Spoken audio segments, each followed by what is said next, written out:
আয়াত ১১১। وَإِذْ أَوْحَيْتُ إِلَى الْحَوَارِيِّينَ أَنْ آمِنُوا بِي وَبِرَسُولِي قَالُوا آمَنَّا وَاشْهَدْ بِأَنَّنَا মুসলিমুন।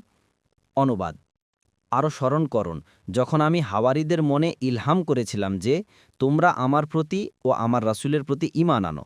তারা বলেছিল, আমরা ঈমান আনলাম, এবং আপনি সাক্ষী থাকুন যে নিশ্চয় আমরা মুসলিম। তাফসীর। ১ নং ফুটনোটের বিবরণ।